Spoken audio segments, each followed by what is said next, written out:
chosen a movie that is actually near and dear to my heart for us to do a retro review of this week, the 1986 animated film Transformers, the movie. It's a complete shell shock if you just watch the animated series and then they just throw you into the movie. It's like, oh my God, what's happening? There's smoke coming out of the thing. People are dying. And like, you're so used to shots just missing that like people are actually getting hit and there's blood. And oh my God. Didn't old buddy turn into the pistol? And then like, he turned into like the super blicky. Yeah. And then he just started going off like Chicago style on everybody. Just like, bop, bop. It was direct in like the place, man. It was crazy, yo. And then the final line, no! And he's standing over him, such heroic nonsense. Boom! Yeah, man. And that was the hole that got busted in the ship, so that when people saw what was going on, it's like, hold on, what's going on? And then they saw it through there. My first time honestly seeing this, so I have a weird memory of how I remember things because of physical media. Through the magic of a little thing known as VHS, specifically the BASF SLP 6-hour tape. Yeah. I have military parents, so like, you know, anytime I saw BASF, I always knew I was in for a good time because that was Denver the Last Dinosaur. That was Adventures of the Galaxy Rangers. That was Robotech, like OG Robotech. That was, WWF or NWA pay-per-views. You never knew what you were going to get. And on one particular one, it was a yellow label one at the very end.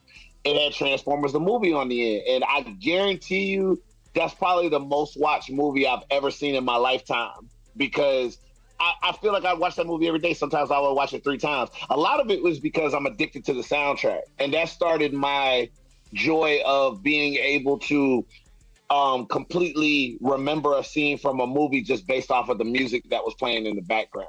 Yes. And I got to tell you, man, it's like I went through a range of emotions and I just kept wanting to go through them over and over and over every time I saw it. Like that movie doesn't wear on me whatsoever. I love it. No, and the amazing thing about the soundtrack itself, Stan Bush and Vince DiCola, I mean, they knew how to get you fired up when they needed to. And they knew how to pull emotion out of you when they needed to, like the death scene with Prime or Nothing's Gonna Stand in Our Way when Hot Rod and Cup are underwater being attacked by all the Sharkticons. The Sharkticons. Yo, so... And the thing is, Vince DiCola is also responsible for my favorite Rocky soundtrack, which was Rocky 4. Yes. That has some bangers on there, too.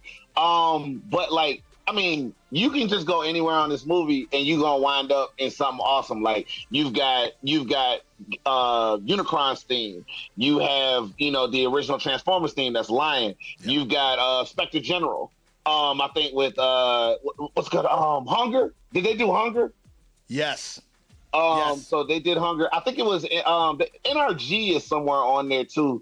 But Weird Al Yankovic going crazy on Dare to Be Stupid. Stan Bush, of course, with Dare, and you got the touch anyway. Yep. There are no weak links on the soundtrack at this at all. No. Like the guitars are chopping.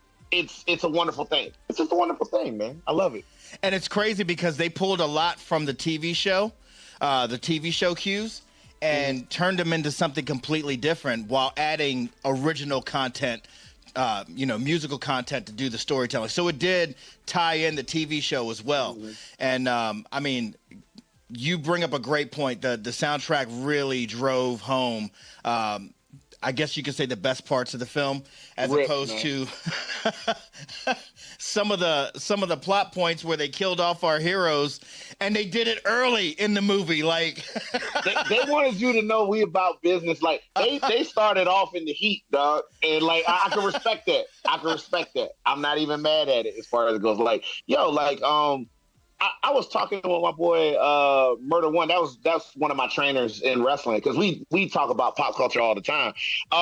He literally was watching this movie like 2 weeks ago. That's what made me think about it again too. On top of that, and he was at the part where I just love the fact that like Megatron and Prime, like when Prime had to roll in on the scene as backup. And he saw Megatron, it was on sight. Yeah. It was like, we've been doing this forever. Like, they knew, like, this is it. and then, Megatron, crazy with the blicky. He gets his hands on the pistol and he's going crazy on Prime. Prime hits the most crazy, like he's talking shit. And one of my favorite bits about it is even the close-ups they get on him. It's so crazy from the cartoon because you see the close-ups on Megatron and Prime, and it's just the scratches and the dents and all that other stuff from the fight. You know, they're so clean otherwise, right? So he's talking all this trash. It's over, Prime. And then he puts that Polish hammer together and comes up with the uppercut on it. I'm like, this is the craziest shot. And then he takes like 3 stories of a fall before like he's just down and out. I'm like, if I ever get caught up in a situation where I gotta die and I gotta go out on my shield, that's kind of a way to do it. He gave everything he got with that shot, man. That was crazy. Like, that was such a good fight. It was such a good fight. Now, seeing this in the movie theater, sitting next to my best friend and seeing that fight, and then Hot Rod getting in the way, and then Prime getting killed, my best friend next to me bawling his eyes out, and I'm ridiculing him for crying in the movie, but I'm dying inside.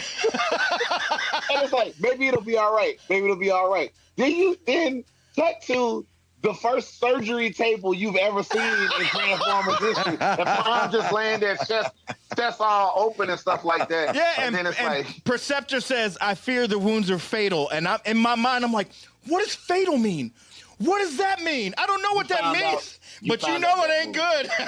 And then, boom, the Autobot Matrix of Leadership comes out, and they had this beautiful music to set it up. And you know, it comes out of his chest, and then again, not to bring wrestling logic in it, but it's like, okay, you got Ultra Magnus over here, right? Ultra Magnus is the guy they want to push. Hot Rod is the guy that is the push. That's the people's champion. Right. And you can tell because they have it's an awesome little thing. And I love it about a little foreshadow. Prime goes to pass. You already know where I'm going. Prime goes to pass the Autobot, you know, his hand slips. It's falling. Hot Rod grabs it, and you just get this cool shot of just the aura and the light coming over him like they've chosen him.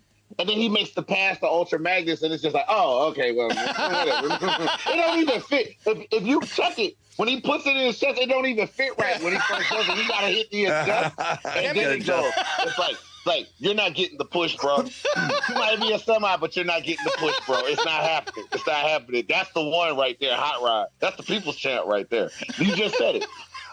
It's such a great way to put it in perspective. Yeah, man. My favorite part is a total throwaway, but I say it all the time. So it's whatever. Like, if we're talking about in an artistic sense of the word, the best part is Hot Rod getting ready to lead the team out of Unicron, and he's standing there, he's poised, he's settled into his push, and everybody has settled into the fact that he's the guy. So when he hits the Transformers, you like transform and roll. Autobots transform and roll out. Everybody's right with it, and Cup's like, I knew you had it in you, kid. You know what I'm saying? Cup, you a goddamn lie. You know you didn't know nothing. You couldn't stand him.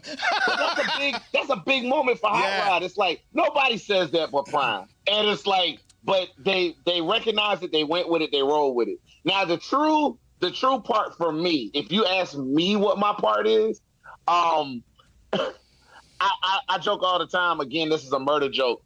Murder would always call me Soundwave because, like, if he was Megatron or he would joke he's Galvatron, Soundwave is like he could always count on him. He had his back. Soundwave. So I would always joke about the fact that when they do the part where they're arguing over who's going to be the new leader of the Decepticons, he said, nobody would follow an uncharismatic such and such as you.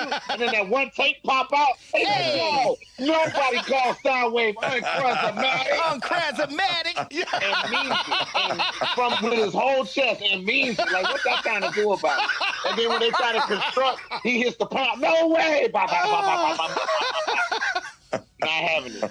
Oh, so good. If I call you uncharismatic, you might as well hang it up. I have no love for you.